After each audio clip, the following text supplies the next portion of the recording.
ഈ ശരീരത്തിനകത്തുള്ള ഹോർമോൺ ഉൽപാദനം ആരംഭിക്കുമ്പോൾ ശരീരം ഗുരുവാകുന്നു, മനസ്സ് ലഘുവാകുന്നു. ഇവിടുന്നെങ്കിലും റോഡ് മേലെ പോകുമ്പോ ഒരു പയ്യൻ ചിരിച്ചു കാണിച്ചാൽ മതി, ഒരു ചിരി കണ്ടാൽ അത് മതി, ഒരു മൊഴി കേട്ടാൽ അത് മതി, രണ്ടാഴ്ച ഉറക്കുണ്ടാവില്ല. അപ്പൊ മൊയിൽ കിടന്നുറങ്ങി, ആമ പോയി. മനസ്സ് കിടന്നുറങ്ങി, ശരീരം പോയി. ആമ പോയി ട്രോഫിയും വാങ്ങിയിട്ട് 2 കൊല്ലം കഴിയുമ്പോ ട്രോഫി എടുത്തിട്ട് വരൂ, അമ്മയെ പറ്റിപ്പോയി പറഞ്ഞിട്ട് ട്രോഫി എടുത്ത് വരും. കണ്ടില്ലേ? പ്രണയത്തിന് ഞാൻ എതിരൊന്നുമല്ല. പക്ഷെ ആ പ്രണയം താൽക്കാലികമായ വികാരവിക്ഷോഭങ്ങളുടെ ഭാഗമായിട്ട് ജീവിതം മുഴുവൻ കണ്ണീർ കുടിക്കുന്ന അവസ്ഥയിലേക്ക് പോകാതിരിക്കാനാണ് ഞാൻ പറയുന്നത്. പോകാതിരിക്കാനാണ് പറയുന്നത്. എന്താ കാരണം? താൽക്കാലികമായി ശരീരത്തിന്റെ സംതൃപ്തിപ്പെടുത്താൻ വേണ്ടിയിട്ട് നിങ്ങളുടെ മനസ്സിനെ കൊരങ്ങ് കളിപ്പിക്കുന്ന ശരീരമാണ് ഇന്ന് യുവാക്കൾ നേരിടുന്ന ഏറ്റവും വലിയ പ്രശ്നം. മനസ്സിനെ കൊരങ്ങ് കളിപ്പിക്കുന്ന ശരീരം. ആ ശരീരം പല മോഡലിൽ നിങ്ങളുടെ ചിന്തകളെ കൊണ്ടുപോകും. കാരണം ശരീരത്തിന് വേണ്ടത്, ശരീരത്തിന് ഇന്ത്യൻ പീനൽ കോഡ് അറിയില്ല. ഇന്ത്യൻ പീനൽ കോഡ് പ്രകാരം 18 വയസ്സിലെ പെൺകുട്ടി വിവാഹം കഴിക്കാവോ, 21 വയസ്സിലെ ആൺകുട്ടി വിവാഹം കഴിക്കാവോ എന്ന് പ്രകൃതിക്ക് അറിയില്ലല്ലോ, ശരീരത്തിന് അറിയില്ലല്ലോ. ശരീരം 12 വയസ്സിൽ വിവാഹം കഴിക്കാൻ സന്നദ്ധരാണ്. അത് ഇഴചേരാൻ താല്പര്യം പ്രകടിപ്പിക്കുക. ആ താല്പര്യത്തിൽ നമ്മുടെ സംസ്കാര സമ്പന്നമായ മനസ്സ് ശരീരത്തോട് അനങ്ങാണ്ട് കിടക്ക് എന്ന് പറയാനുള്ള ഇച്ഛാശക്തി നഷ്ടപ്പെടുമ്പോൾ ആ യുവാവ് ഈ ഭൂമിയിൽ താൻ എന്തിനാണ് വന്നത്, തന്റെ ബൗദ്ധിക മണ്ഡലം, തന്റെ വൈകാരിക മണ്ഡലം, തന്റെ ധാർമ്മിക മണ്ഡലം, തന്റെ ചിന്താമണ്ഡലം, തന്റെ സത്യാന്വേഷണ മണ്ഡലം, ആ മണ്ഡലം മുഴുവൻ ഡീലിറ്റായി പോവുകയും തന്റെ വൈകാരിക ശാരീരികമായ തൃഷ്ണകൾ എനർജി സജീവമാവുകയും ചെയ്യുന്നു, ആക്ടിവേറ്റ് ആവുകയും ചെയ്യുന്നു. അതിൽ പെട്ടുപോകുന്ന യുവാക്കൾ നമ്മുടെ നാട്ടിൽ ഒരുപാടുണ്ട്. 10-35 വയസ്സ് കഴിയുമ്പോഴേക്ക് എന്തിനായിരുന്നു ഞാൻ ഓടിയത് എന്ന് കുറ്റബോധത്തോടെ ഓർക്കാനിടവരരുത്. അതുകൊണ്ട് പ്രണയമാകാം, ശരീരത്തിന്റെ അംബീഷൻസിനെ തൃപ്തിപ്പെടുത്താനാകാം, അതൊക്കെ പറ്റും. പക്ഷേ സാംസ്കാരിക പരിപ്രേക്ഷ്യത്തിന്റെ ഉള്ളിൽ കിടക്കണമത്. അപ്പോഴേ നമ്മൾ മനുഷ്യരാവും. ആ സാംസ്കാരിക പരിപ്രേക്ഷ്യത്തെ ശക്തിപ്പെടുത്താനാവണം നമ്മുടെ പഠനവും ഭക്തിയും പ്രാർത്ഥനയും ഒക്കെ. ഭക്തി എന്ന വാക്കിന്റെ അർത്ഥം അറിയാം. ഭക്തി എന്ന വാക്കിന്റെ അർത്ഥം ഈശ്വര വിശ്വാസം എന്നല്ല, ഉള്ളിൽ പ്രകാശം നിറക്കുക എന്നതാണ്. ഭ എന്ന് പറയുന്നത് ശോഭയാണ്, പ്രകാശം നിറക്കുന്നത്. ഭാരതത്തിലെ ആദ്യത്തെ പ്രാർത്ഥന ഒരു ദൈവത്തിന്റെ പേരിലല്ല, ഹിന്ദുമതം ഉണ്ടാകുന്നതിന് മുമ്പ്, ഈ ദൈവങ്ങളെല്ലാം ഉണ്ടാകുന്നതിന് മുമ്പ് ഒരു പ്രാർത്ഥനയുണ്ടായിരുന്നു ഭാരതത്തിൽ. അറിയുമോ? ഒരു പ്രാർത്ഥന. ആ പ്രാർത്ഥന ഒരു മതത്തിൻ്റെതുമല്ല, എല്ലാ മനുഷ്യരാശിക്കും പ്രാർത്ഥിക്കാൻ പറ്റിയതാണ്. ആ പ്രാർത്ഥന ഓം സത്സവിതുർവരേണ്യം ഭർഗോ ദേവസ്യ ധീമഹി ധിയോ യോ ന പ്രചോദയാത്. ഈ ഓം എന്ന് പറഞ്ഞാൽ എന്താ? ഓം എന്താന്ന് കഴിഞ്ഞ ദിവസം ചിന്മയ കോളേജിൽ ഒരു വിഷയം അവതരിപ്പിക്കാൻ പോയപ്പോൾ ഞാൻ അവിടുത്തെ കുട്ടികളോട് ചോദിച്ചു, ഓം എന്ന് പറഞ്ഞാൽ എന്താ? അപ്പോൾ ഒരുത്തൻ എഴുന്നേറ്റ് പറഞ്ഞു, ദൈവത്തെ ഡൗൺലോഡ് ആക്കുന്ന പാസ്വേഡാണ് ഓം. ഓം നമശിവായ എന്ന് പറയുമ്പോൾ ശിവൻ ഡൗൺലോഡായി, ഓം നാരായണായ എന്ന് പറഞ്ഞാൽ വിഷ്ണു ഡൗൺലോഡായി. അല്ല, പ്രകൃതിയുടെ അടിസ്ഥാന 3 നിയമങ്ങളാണ്. ആ ഊ അം എന്ന 3 ശബ്ദങ്ങൾ പ്രതീകവൽക്കരിച്ചതാണത്. അത് കൂട്ടി വായിച്ചാൽ ഓം. എന്താണ് ആ ഊ അം? ഉണ്ടാവുന്നു, ജീവിക്കുന്നു, മരിക്കുന്നു, ജനിക്കുന്നു, ജീവിക്കുന്നു, മരിക്കുന്നു. അതെല്ലാവർക്കും ബാധകല്ലേ? അതാണ് സത്ത്. എന്താ സത്ത്? സത്യത്തെ അന്വേഷിക്കുക. ഈ ശരീരം അസത്ത, നിലനിൽക്കുന്നതല്ല. അല്ലേ? 100 കൊല്ലം കഴിഞ്ഞ് ഇവിടെ ഇരിക്കുന്ന എല്ലാവരുടെയും തല ഏത് കോലത്തിലുണ്ടാവും? എല്ലാം പോവില്ലേ? മണ്ണിനടിയിലേക്ക് പോവില്ലേ? ഇതെല്ലാം അസത്ത. ഇതിലൊരു സത്തുള്ളത് കൊണ്ട് ഈ അസത്തിന് വിലയുള്ളത് അല്ലേ? ഇതിൽ സത്തില്ലെങ്കിൽ നമ്മൾ മരിച്ച എന്റെ പ്രിയപ്പെട്ട സുഹൃത്ത്, അവന്റെ അച്ഛനെന്ന് പറഞ്ഞാൽ അവൻ അത്രയും ഇഷ്ടമാണ്, ജോസഫ് മാഷ്. അത്രയും ഇഷ്ടമാണ്. മാഷെന്ന് പറയുമ്പോൾ തന്നെ അവൻ മാടിക്കെട്ടയച്ചത്. അത്രയും ഇഷ്ടം. ഇങ്ങനെയും അച്ഛനെ സ്നേഹിച്ചൊരു മനുഷ്യൻ പറയില്ല. അയാൾ മരണപ്പെട്ടു പോയപ്പോൾ ഞാൻ ഇവരെങ്ങനെ ഇത് താങ്ങുമെന്ന് വിചാരിച്ചിട്ട് ഞാൻ ചെല്ലുമ്പോ അകത്തേക്ക് കയറാൻ വേണ്ടി പോയപ്പോ ഇവൻ എന്നോട് പറയാ, ബോഡി കുളിപ്പിക്കുകയാണ്. തലേ ദിവസം വരെ അച്ഛൻ എന്തത്ര അരുമയോടുകൂടി പറഞ്ഞിരുന്നവനാണ് എന്ത് പറഞ്ഞ ബോഡി. മനസ്സിലായോ? കാരണം എന്താ? അതിലെ സത്തങ്ങ് പോയി. പിന്നെ വെറും ബോഡി അസത്ത.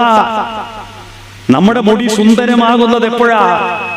തിക്കുറിശി സുകുമാരൻ നായർ ഭാര്യയുടെ മുടിയെ പറ്റി വർണ്ണിച്ചൊരു പാട്ട് എഴുതിയിട്ടുണ്ട്. കാർ കൂന്തൽ കെട്ടിനെന്തിനു വാസന തൈലം. നിന്റെ മുടിക്ക്, ഭാര്യയുടെ മുടിക്ക് വാസന തൈലം വേണ്ട, പൊങ്ങു മണമൊന്നുമില്ല, നല്ല സുഗന്ധമുണ്ട് എന്ന് വർണ്ണിച്ചു കേട്ടപ്പോ ഭാര്യക്ക് ഭയങ്കര സന്തോഷമായി. ഭാര്യ ഒരു സ്പെഷ്യൽ ഭക്ഷണം ഉണ്ടാക്കി കൊടുത്തു. ആ ഭക്ഷണം വിളമ്പി കൊടുത്തു. ആ ഭക്ഷണം കഴിച്ചുകൊണ്ടിരിക്കുമ്പോ ഭർത്താവ് ഇങ്ങനെ ഭക്ഷണം വാരി എടുക്കുമ്പോ അതിലതാ ഒരു മുടി വലിയുന്നു. ആ മുടി എടുത്തിട്ട് കാർ കൂന്തൽ കെട്ടിനെന്തിനെന്ന് പറയോ? ഈ മുടി സത്തിനോട് ചേർന്ന് നിന്നിട്ട് തലയിൽ നിൽക്കുമ്പോഴേ സുന്ദരമാവൂ. ഭക്ഷണത്തിൽ വീണാൽ അത് അസത്ത.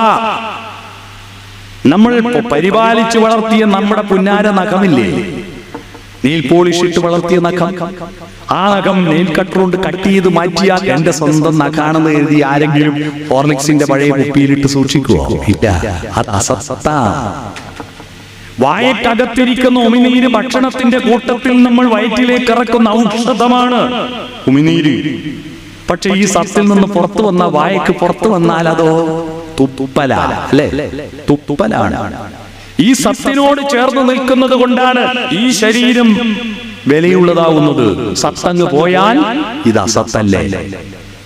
അത് തമിഴന്മാർക്കറിയാം. അവരിപ്പോഴും മരിച്ചു പോയാൽ എന്താ പറയാ? സത്ത് പോയാച്ച്. സത്ത് പോയാച്ചെന്നാ. നമ്മളിത് മലയാളത്തിൽ ചത്തുപോയി നാക്കി. മനസ്സിലായോ?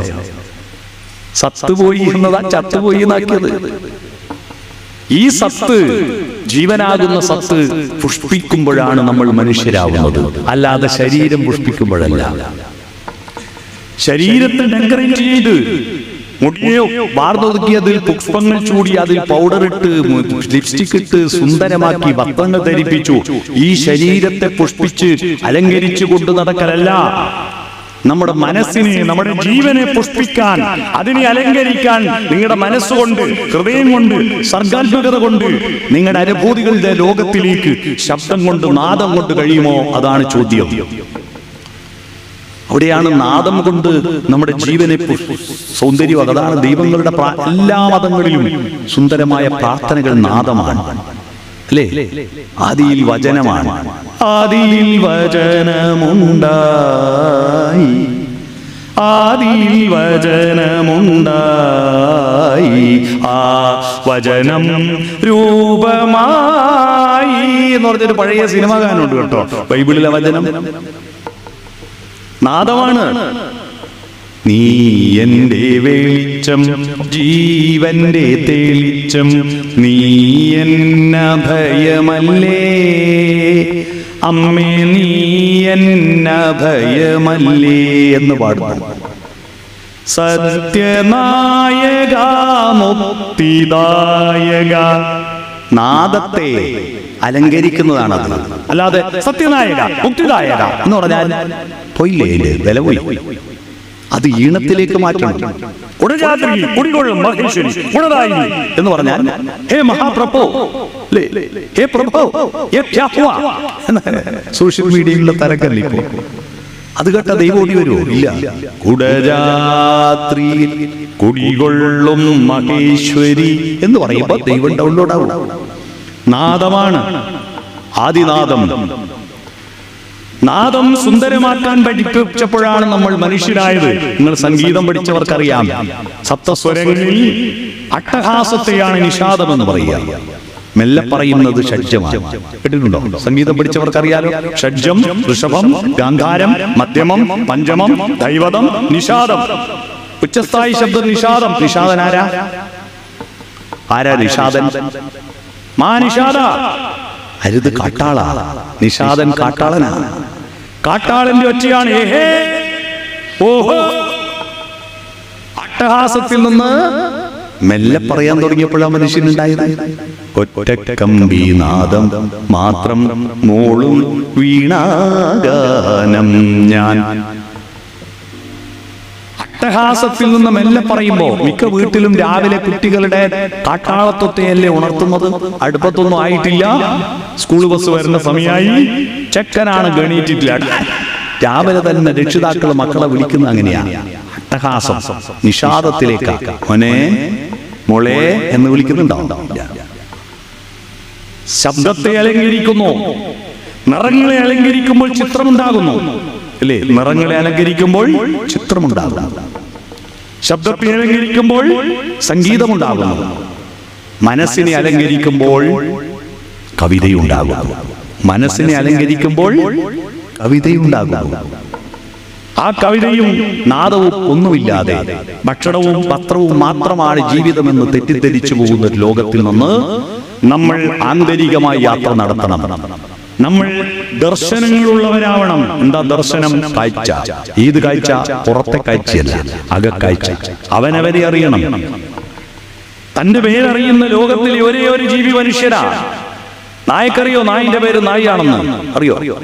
ആനയാണെന്നറിയുന്ന ആനയുണ്ടോ? ഇതിനെല്ലാം പേരിട്ട് നമ്മളല്ലേ. മൃഗങ്ങൾക്കും സസ്യങ്ങൾക്കെല്ലാം പേരിട്ട് നമ്മളാ. നമുക്കും പേരിട്ട് നമ്മളാ. നമുക്ക് നമ്മുടെ പേരറിയാം. നമ്മുടെ സ്ട്രെങ്ത് ആൻഡ് വീക്ക്നെസ് അറിയാം. നമ്മുടെ ശക്തികൾ അറിയാം. നമ്മുടെ ദൗർബല്യങ്ങൾ അറിയാം. നമ്മുടെ സാധ്യതകൾ അറിയാം.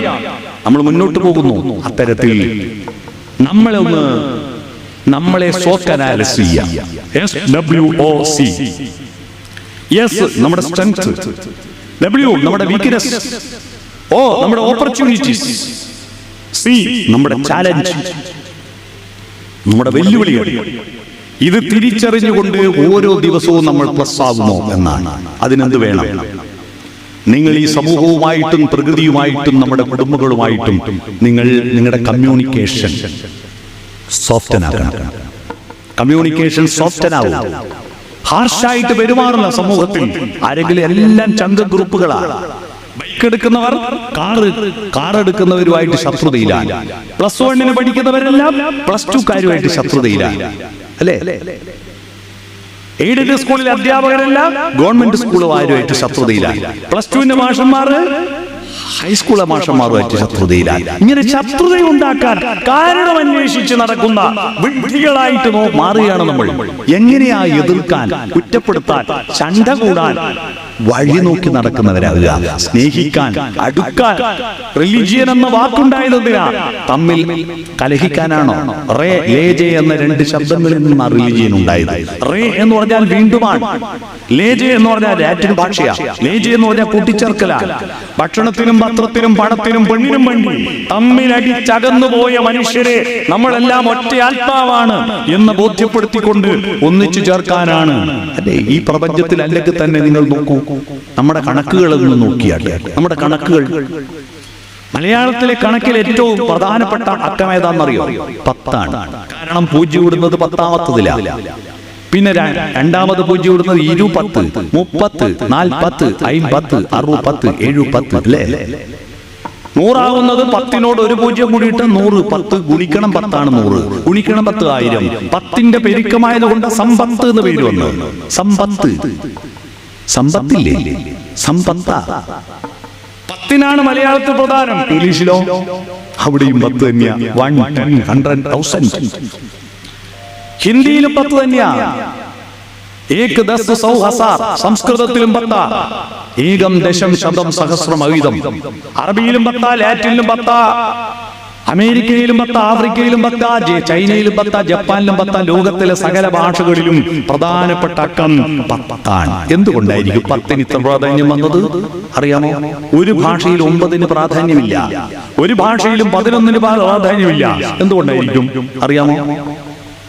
ആർക്കും അറിയാമോ 10ന് ഇത്ര പ്രാധാന്യം വന്നത് എങ്ങനെയാണ് അറിയാമോ? സിമ്പിളാ ഉത്തരം. ലോകത്തെ ഏത് നാട്ടുകാരും എണ്ണാൻ പഠിച്ച സ്വന്തം വിരലിൽ എണ്ണീറ്റ. എല്ലാവർക്കും 10 വിരലാണ്. യഹോവ സൃഷ്ടിച്ച യഹൂദനും, ബ്രഹ്മാവ് സൃഷ്ടിച്ച ഹിന്ദുവിനും, കർത്താവ് സൃഷ്ടിച്ച ക്രിസ്ത്യാനിക്കും, അള്ളാഹു സൃഷ്ടിച്ച മുസ്ലിമിനും 10 വിരലാണ്. എല്ലാവർക്കും മൂക്കിന് 2 ദ്വാരമാണ്. എല്ലാവർക്കും ചെവി 2. എല്ലാവർക്കും ചോരക്ക് നിറം ചോപ്പ. പല ദൈവങ്ങൾ പല സ്ഥലത്ത് നിന്നുണ്ടാക്കുന്നത് എന്തെങ്കിലും മാറണ്ടേ? എന്തെങ്കിലും മാറും. ഏതെങ്കിലും ഒരു ദൈവം 3 ദ്വാരം വെച്ചിട്ടുണ്ടോ മൂക്കിന്? എല്ലാം സെയിം ടു സെയിം. അതെങ്ങനെ വന്നു? യഹോവ യഹൂദന്മാരെ സൃഷ്ടിച്ചതിന്റെ സോഫ്റ്റ്വെയർ ബ്രഹ്മാവിന് വാട്സപ്പിൽ അയച്ചു കൊടുത്തിട്ട് ബ്രഹ്മാവ് അത് ഡൗൺലോഡ് ചെയ്തിട്ട് ഹിന്ദുക്കളെ ഉണ്ടാക്കി സെയിം ആയി. എന്നിട്ട് അത് ഇൻസ്റ്റാഗ്രാമിൽ കർത്താവിന് പോസ്റ്റ് ചെയ്തു. കർത്താവ് അത് ഡൗൺലോഡ് ചെയ്തിട്ട് ക്രിസ്ത്യാനികളെ ഉണ്ടാക്കി. അത് എന്നിട്ട് മെസ്സഞ്ചറിൽ അള്ളാഹുവിന് അയച്ചു കൊടുത്തു. അള്ളാഹു അത് ഡൗൺലോഡ് ചെയ്തിട്ട് മുസ്ലിങ്ങളെ ഉണ്ടാക്കി. ആരും പറയോ? ഈ ഭൂമിയിലുള്ള മനുഷ്യരെല്ലാം ഓർത്താലൊരൊറ്റ തറവാട്ടുകാർ നാം എന്ന ബോധത്തിന് വേണ്ടിയാണ് റിലിജിയൻ ഉണ്ടായത്. പല നാട്ടിൽ ദൈവത്തിന് പല പേരുണ്ടായത് പല നാട്ടിൽ പല ഭാഷകൾ ഉണ്ടായതുകൊണ്ടാണ്. എന്റെ നാട്ടിൽ ഒരു പച്ചക്കറി ഉണ്ട്, കാരാപ്പീരി എന്നായത് പേര്. കാരാപ്പീരി അറിയാവോ? ഇല്ല. നിങ്ങൾക്കത് പീച്ചിങ്ങ അറിയില്ലേ? പീച്ചിങ്ങ എന്ന കണ്ണൂര്, എന്റെ നാട്ടിൽ കാരാപ്പീരിയ. കണ്ണൂർ എത്തുമ്പോ പൊട്ടിക്കുക, കാസർഗോഡ് എത്തിയാൽ താലോലിക്കുക, കോഴിക്കോട് എത്തിയ ഞരമ്പര. ഓരോ നാട്ടിലും ഓരോ പേരാ, സാധനം ഒന്നാ. അതുപോലെ ഈ പ്രപഞ്ചത്തിൽ എല്ലായിടത്തുമുള്ള ദൈവത്തിന് പല നാട്ടിൽ പല ഭാഷയായതുകൊണ്ട് പല പേരിൽ അറിയപ്പെടുന്നു എന്നല്ലാതെ ഇതെല്ലാം വേറെ വേറെ ഉണ്ടോ? ഇല്ല. അതിന്റെ പേരിൽ തമ്മിലടിക്കുന്ന മനുഷ്യരെന്തൊരു വെറുക്കാൻ കാരണങ്ങൾ കണ്ടെത്തുക, ദൈവത്തെ പോലും കാരണമാക്കുക. തമ്മിലടിക്കാൻ ദൈവത്തെ പോലും കാരണമാക്കുന്ന വിഡ്ഢികളായിട്ട് മനുഷ്യന്മാരാണോ? വെറുക്കാനല്ല, സ്നേഹിക്കാനാണ് നമ്മൾ ഈ ഭൂമിയിലേക്ക് അയച്ചത്. ഒത്തുചേരാനാണ്, പരസ്പര പൂരിതമാകാനാണ്. അതുകൊണ്ട് നമ്മുടെ മനസ്സ് നിയന്ത്രിക്കുന്ന ശരീരവുമായിട്ട് സോഫ്റ്റനാവുക. Smile, SOFTEN. യെസ് എന്ന് പറഞ്ഞാൽ സ്മൈൽ. O എന്ന് പറഞ്ഞാൽ ഓപ്പൺ ഹേർട്ട്, ഹൃദയം തുറക്കൂ. F എന്ന് പറഞ്ഞാൽ ഫോർവേഡ് ലീൻ, അഹന്ത കാണിക്കാതെ ഒന്ന് കുനിയോ, മുന്നോട്ട് കുനിയോ. T എന്ന് പറഞ്ഞാൽ ടച്ച്, ഹൃദയത്തെ തൊടുക, ശരീരത്തിൽ തൊടുക. E എന്ന് പറഞ്ഞാൽ ഐ കോണ്ടാക്ട്, കണ്ണിൽ നോക്കി സംസാരിക്കുക. N എന്ന് പറഞ്ഞാൽ നോഡിങ്, തല കുലുക്കുക. വർത്തമാനം പറയുമ്പോൾ സമ്മതിച്ചു കൊടുക്കുക, പ്രതികരിക്കാതെ നിൽക്കലല്ല. Smile, open heart, forward lean, touch, eye contact, nodding, soften your communication. അത്തരത്തിൽ പ്രകൃതിയോട് സംവദിക്കണം. പ്രകൃതിയോട് സംവദിച്ചാൽ ബട്ടാണോ? നമ്മൾ പ്രകൃതിയോട് സംവദിക്കാതെ പൂക്കളോട് സംസാരിക്കണം, പൂമ്പാറ്റകളോട് സംസാരിക്കണം. പൂക്കളോട് സംസാരിക്കുന്നവരാണ് ലോകം മാറ്റിയ കവികളായി മാറിയത്. മനസ്സിലായോ? അത്തരത്തിൽ ചുറ്റുവട്ടമുള്ള എല്ലാ ചരാചരങ്ങളോടും സംവദിച്ച് അതിൽ നിന്ന് ഓരോന്നിൽ നിന്നും ഓരോന്ന് നമുക്ക് ആവശ്യമായ എനർജിയെ സ്വീകരിക്കാൻ പറ്റുന്ന വിധത്തിൽ ഹൃദയത്തെ തുറന്നു വെച്ച്, യുവാക്കളെ, നിങ്ങളുടെ ഹൃദയവും മനസ്സും നിങ്ങളുടെ കോശങ്ങളും നിങ്ങളുടെ ഹൃദയവും എല്ലാം അനുനിമിഷം പുതുക്കിക്കൊണ്ടിരുന്ന് യുവാവായി നിങ്ങളുടെ കോശങ്ങളെയും നിങ്ങളുടെ ചിന്തകളെയും മാറ്റുക. അല്ലാതെ രൂപം കൊണ്ട്, ലിപ്സ്റ്റിക് കൊണ്ട്, നിങ്ങളുടെ മുഖത്തിന്റെ സൗന്ദര്യം കൊണ്ടോ യുവാവായ പോരാ. നിങ്ങളുടെ ഓരോ കോശങ്ങളും ഓരോ ചിന്തയും ഓരോ വികാരങ്ങളും ഇന്നലത്തതിൽ നിന്ന് വ്യത്യസ്തമായി പുതുക്കിക്കൊണ്ടിരിക്കുമ്പോഴാണ് നിങ്ങൾ യുവാവാവുക. അത്തരത്തിലുള്ള യുവാക്കൾ ഉണ്ടായില്ലെങ്കിൽ നമ്മുടെ ദൈവവിശ്വാസവും നമ്മുടെ രാജ്യവിശ്വാസവും നമ്മുടെ മനുഷ്യവിശ്വാസവും വളരാതെ തളർന്ന് മനുഷ്യൻ മൃഗീയതയിലേക്ക് അധപ്പതിച്ചു പോകും. അതുകൊണ്ട് യുവാക്കൾ എനർജറ്റിക്കായി മുന്നോട്ട് കുതിക്കുക. അതിനുവേണ്ടി ഈ കൺവെൻഷൻ ഉപകരിക്കട്ടെ എന്ന് ആശംസിച്ചുകൊണ്ട് ഈ മഹത്തായ കൺവെൻഷനിൽ എന്നെ ക്ഷണിച്ചതിൽ ഇതിന്റെ സംഘാടകരോടും ഈ ഉച്ചയ്ക്ക് ശേഷം, സാധാരണ ഉച്ചയ്ക്ക് ശേഷം യുവാക്കളെല്ലാം ഇരുന്ന ഉറങ്ങാതെ എന്നെ കേട്ടിരുന്നതിന് നിങ്ങളോടും നന്ദി പ്രകാശിപ്പിച്ചുകൊണ്ട് ഞാൻ എന്റെ ഭാഷണം ചുരുക്കുന്നു.